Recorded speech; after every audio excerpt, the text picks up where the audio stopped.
Hello everyone. Today in this video we are going to discuss about the human physiology का जो 3rd number chapter है body fluids and circulation. तो ये chapter में हम क्या पढ़ेंगे, ब्लड का बारे में एंड हमारा हार्ट का बारे में डिस्कशन करेंगे एंड क्या क्या डिजॉर्डर है उसको भी डिस्कशन करेंगे। तो चलिए बिना टाइम वेस्ट करके हम देखेंगे। देखिए, we have learned that all living cells have provided with nutrient and oxygen and other essential substance। देखिए, हमारा लिविंग ऑल ऑर्गेनिज्म जो है वो सेल से बना होता है, मतलब जो सिस्टम उनका होता है, सिस्टम ऑर्गन से बनता है, ऑर्गन टिश्यू से बनता है और टिश्यू सेल से बनता है। तो वही सेल को हमको न्यूट्रिएंट प्रोवाइड करना चाहिए, ऑक्सीजन भी प्रोवाइड करना चाहिए एंड कुछ एसेंशियल सब्सटेंस जो है वो सेल को चाहिए, सेल जिंदा रहने के लिए है। और कुछ जो सेल जो एक्टिविटीज़ करेगा, तो मेटाबॉलिक एक्टिविटीज़ जो सेल का अंदर में होगा, वहाँ से भी सेल से भी वेस्ट और हार्मफुल सब्सटेंस प्रोड्यूस होगा। तो उसी को भी हमको रिमूव करना है continuously for the healthy functioning of the tissue. तो टिश्यू का मतलब, ये कहने का मतलब ये है, टिश्यू को हमको ज़िंदा रखने के लिए कुछ चीज़ को हमको प्रोवाइड करना पड़ेगा और कुछ चीज़ को हमको रिमूव करना पड़ेगा। ठीक है, तो ये एसेंशियल हो जाता है, एक एफिशिएंट मैकेनिज्म होता है for the movement of the substance to the cell and from the cell. ये जो to the cell and from the cell जो सब्सटेंस को हम सेल को देंगे और सेल से लाएंगे, इसी के लिए कि मतलब एफिशिएंट मैकेनिज्म होना चाहिए। तो different group of animal have different method for this transport. मतलब डिफरेंट कैटेगरी का जो एनिमल है उन लोग का सब डिफरेंट तरीका होता है। सिंपल ऑर्गेनिज्म लाइक जैसे स्पंजेस हो गया, सिलेंट्रेट हो गया, ये सर्कुलेट कैसे करते हैं, वाटर को कैसे करते हैं उनका बॉडी में फ्रॉम देयर सराउंडिंग से, वो थ्रू देयर बॉडी कैविटी वो फैसिलिटेट करता है सेल को, वाटर को सप्लाई करते हैं and to exchange this substance, मतलब वही बॉडी कैविटी थ्रू वो वाटर को एक्सचेंज करते हैं।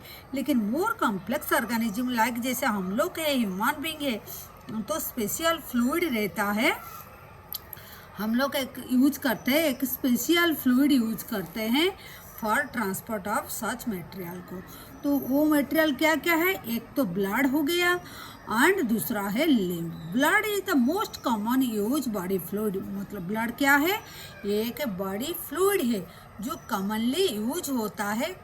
काहे के लिए यूज होता है, मोस्ट हायरली ऑर्गेनिज्म में यूज होता है। काहे के लिए, फॉर दिस पर्पस, मतलब वही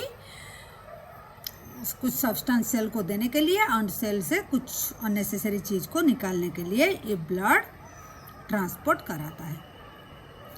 तो अनदर बॉडी फ्लूइड जो लिम्फ होता है, ये भी हेल्प करता है ट्रांसपोर्ट सर्टन सब्सटेंस को, कुछ चीज़ को। ब्लड तो मेजर ट्रांसपोर्टर होता है, लेकिन लिम्फ भी कुछ चीज़ को ट्रांसपोर्ट करता है।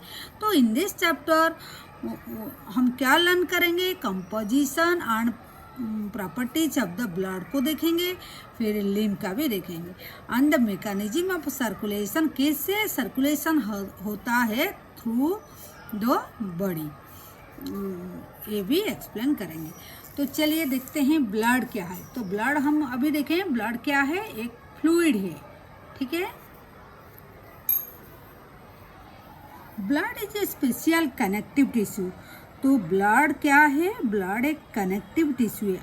हम लोग को पता है डिफरेंट टाइप ऑफ टिश्यू होता है, तो ब्लड टिश्यू चैप्टर में भी ये हम लोग देखें, तो ये एक कनेक्टिव टिश्यू है। कंसिस्ट करता है क्या, एक matrix,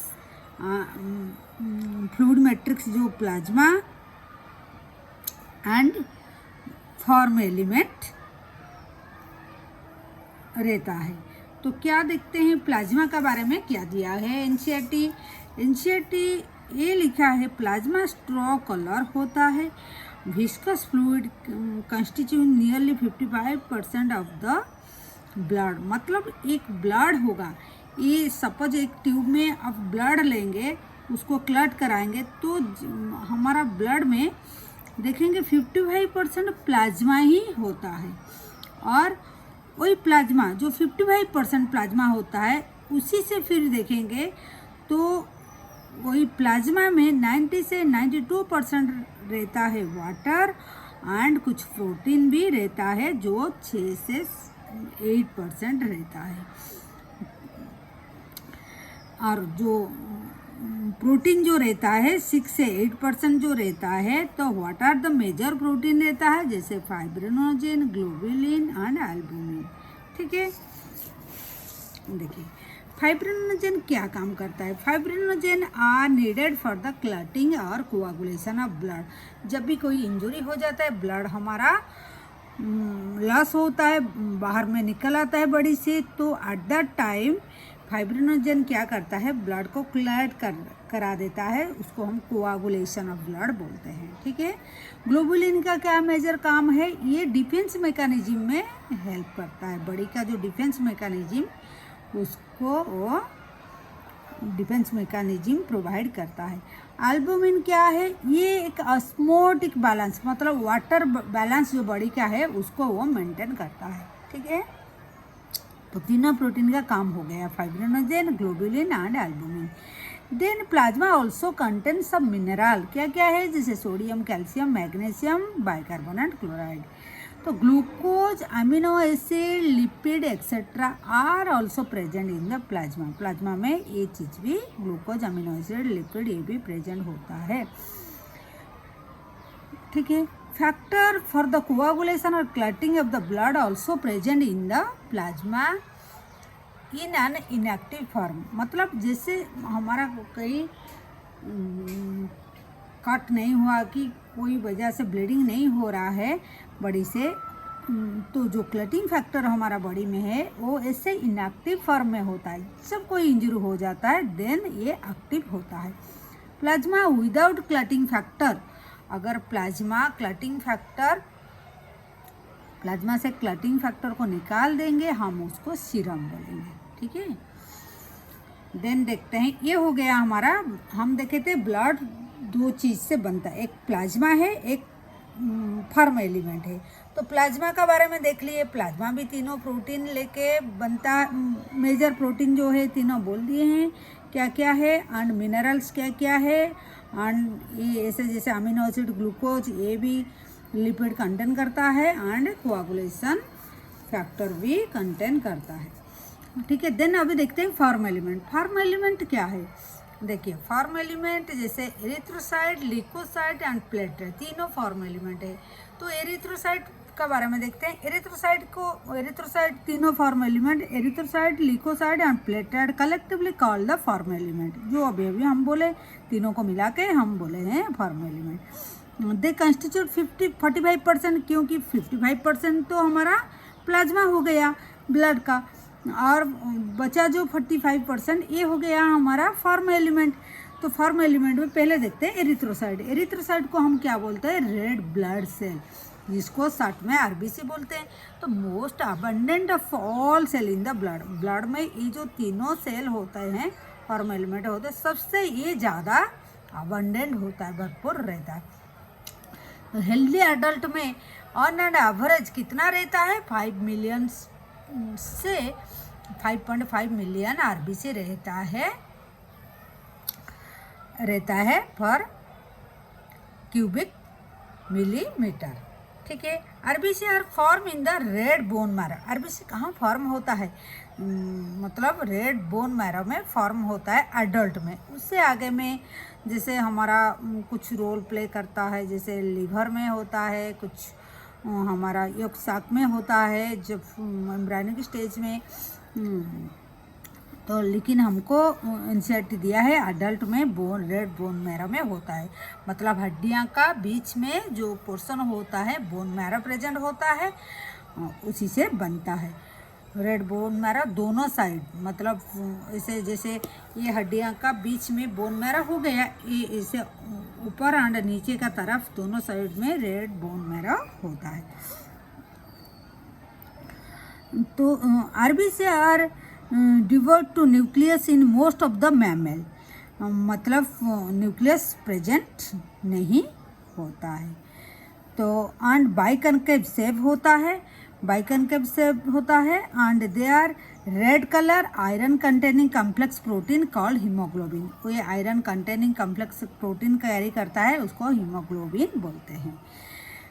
hence colour and name of this cell. The healthy individual have कितना 12 से 16 gram of haemoglobin in every 100 ml of blood. 100 ml of blood लेंगे, उसमें देखेंगे हीमोग्लोबिन कितना प्रेजेंट होता है, 12 से 16 gram. This molecule play significant role transport of the respiratory gas, मतलब ऑक्सीजन कैरी करने में हीमोग्लोबिन का बहुत मेजर रोल होता है। RBC have average life span, उसका भी एक लाइफ स्पैन होता है, मतलब कितना डेज का होता है, 120 डेज होता है। तो उसके बाद क्या होता है, ये डिस्ट्रॉय हो जाता है एंड कहाँ जाता है, स्प्लीन को जाता है, इसलिए उसको ग्रेवयार्ड ऑफ द आरबीसी बोला जाता है, स्प्लीन को। तो क्वेश्चन कैसे आ सकता है, जैसे आरबीसी कितना होता है एंड आरबीसी हीमोग्लोबिन कहाँ प्रेजेंट होता है और हीमोग्लोबिन कितना अडल्ट का कितना ग्राम होता है 100 ml में, एंड वो ग्रेवयार्ड ऑफ आरबीसी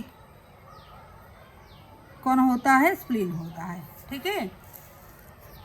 लीकोसाइड जो डब्ल्यूबीसी जिसको बोलते हैं, leucocytes are also known as white blood cell, जिसको डब्ल्यूबीसी बोलते हैं। They are colourless due to the lack of haemoglobin, इसमें हीमोग्लोबिन था इसीलिए रेड कलर का था, ये हीमोग्लोबिन नहीं है इसलिए क्या ये कलरलेस होता है। They are nucleated and relatively lesser number with average 6000 से 8000 होता है। इधर 5 से 5 मिलियन होता है, वेराज ये 6000 से 8000 पर क्यूबिक मिलीमीटर होता है of the blood. Leucocyte are generally short life, इसका लाइफ स्पैन बहुत शॉर्ट होता है। We have 2 main category WBC, मतलब डब्ल्यूबीसी भी 2 तरह का होता है, एक होता है ग्रैनुलोसाइड, एक होता है अग्रैनुलोसाइड। ग्रैनुलोसाइड देखिए ये है आरबीसी का एंड ये प्लेटलेट है एंड ये complete different type of WBC का दिया हुआ है। ग्रैनुलोसाइड मतलब ऐसे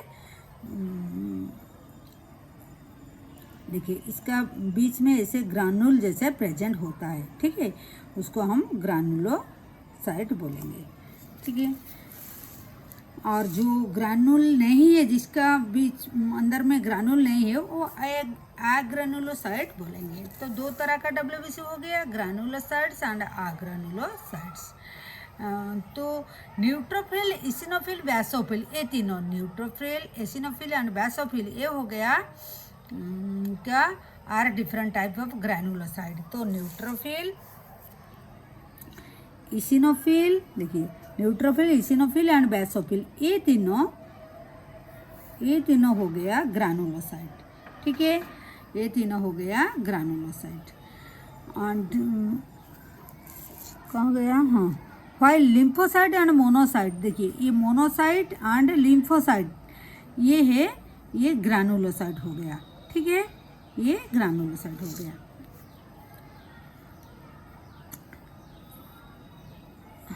neutrophil are the most abundant cell. Neutrophil जो है ये अबंडेंट होता है, मतलब काफ़ी इसका नंबर ज़्यादा होता है। अबंडेंट सेल होता है 60 से 65% होता है टोटल डब्ल्यूबीसी का, ये ज़्यादा होता है न्यूट्रोफिल सबसे, ये न्यूट्रोफिल सबसे ज़्यादा अमाउंट का होता है। ठीक है, ये हो गया न्यूट्रोफिल। बेसोफिल क्या है, एटलीस्ट 0.5 से 1% रहता है। बेसोफिल जो है ये कम रहता है, ये 0.5 से लेकर 1 तक रहता है, 1% तक रहता है। न्यूट्रोफिल एंड मोनोसाइट 6 से 8% आर फैगोसाइट। देखिए ये न्यूट्रोफिल एंड मोनोसाइड, ये दोनों क्या करते हैं, ये दोनों क्या कर फैगोसाइड जैसे काम करता है। मतलब फैगोसाइड का मतलब क्या है, फॉरेन ऑर्गेनिज्म को डिस्ट्रॉय कर देते हैं। जो बॉडी में फॉरेन ऑर्गेनिज्म एंटर करते हैं उसको वो डिस्ट्रॉय कर लेते हैं। बेसोफिल जो है, ये बेसोफिल ये सीक्रेट करता है तीनों चीज़, ये तीनों चीज़ को, 3 चीज़ को ये मतलब रिलीज करता है। क्या क्या, histamine, serotonin and heparin, and involve in the inflammatory reaction, ये इन्फ्लामेटरी रिएक्शन में हेल्प करते हैं। तो हम क्या देखें, ये तीनों है ग्रैनुलोसाइड, ये दोनों है ग्रैनुलोसाइड। ये सबसे अबंडेंट होता है WBC में, और ये दोनों मिलके फैगोसाइड का काम करते हैं। और ये जो है ये इन्फ्लामेशन में इन्वॉल्व होता है, एंड ये क्या तीनों चीज़ को ये रिलीज करता है, histamine, serotonin and heparin. Eosinophil जो है ये 2 से 3% ओनली, ये कितना 2 से 3% ये होता है, ठीक है। ये एंड रेजिस्ट इन्फेक्शन को रेजिस्ट करते हैं, एंड ऑल्सो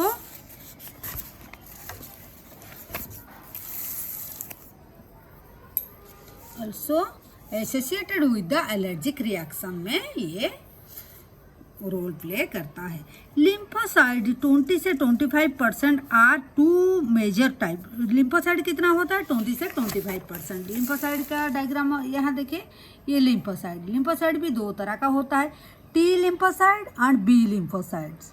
आपका जो माइक्रोस्कोप में कैसे देखेंगे, जैसे देखिए ये थोड़ा कैसे किसका न्यूक्लियस कैसा है, ऐसे करके हम पहचानेंगे, ठीक है। तो ये अंडर माइक्रोस्कोप कैसे दिखाई देता है वो डायग्राम दिया है। तो ये लिम्फोसाइड हो गया, ये 2 तरह का होता है, B lymphocyte, T lymphocyte, 2 form होता है। तो both B and T lymphocyte are responsible for the immuno response of the body, मतलब इम्यूनो सिस्टम में वो रोल प्ले करते हैं, ठीक है। ये हो गया हमारा WBC का बात। Now we are going to discuss about the platelet, इसको हम थ्रोम्बोसाइट्स बोलते हैं, ठीक है।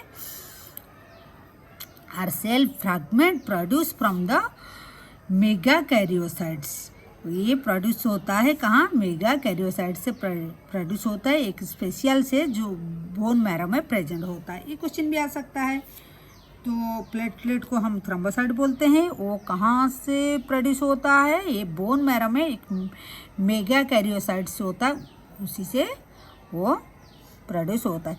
ब्लड नॉर्मली कंटेन कितना प्लेटलेट हमारा कंटेन करता है, तो ये 1.5 लाख से 3.5 लाख प्लेटलेट प्रेजेंट होता है पर क्यूबिक मिलीमीटर।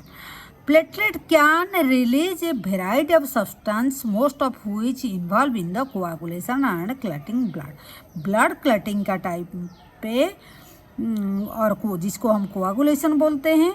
तो कोआगुलेशन का टाइम पर ये जो प्लेटलेट है काफ़ी सारी सब्सटेंस रिलीज करता है जो इन्वॉल्व होते हैं, जो ब्लड क्लटिंग में हेल्प करता है। The reduction of their number leads to clotting disorder, अगर ये प्लेटलेट में क्लटिंग फैक्टर का कम रह जाएगा तो ये क्लटिंग डिजॉर्डर दिखाई देगा।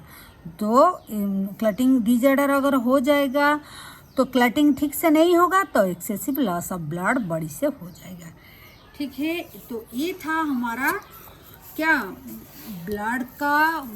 ब्लड दोनों मतलब प्लाज्मा एंड फॉर्म एलिमेंट लेके बनता है। प्लाज्मा का बारे में हम देख लिए क्या क्या कैसे प्रोटीन कंटेंट करता है और वाटर कंटेंट करता है, कुछ मिनरल्स कंटेंट करते हैं एंड कुछ क्लटिंग फैक्टर कंटेंट करते हैं। जैसे फॉर्म एलिमेंट में एरिथ्रोसाइट, ल्यूकोसाइट, प्लेटलेट बारी करके हम भी पढ़ लिए हैं। तो एरिथ्रोसाइट का कितना कंटेंट करता है, मतलब कितना रहता है, उसका वैल्यू, सबका वैल्यू भी याद रखना है एंड सबका थोड़ा बहुत फंक्शन भी आपको, थोड़ा बहुत नहीं पूरा लाइन बाय लाइन आपको याद रखना है, कहीं क्वेश्चन कहीं से भी आ सकता है। Thank you for watching. Do subscribe our channel and like share the video. Thank you for watching.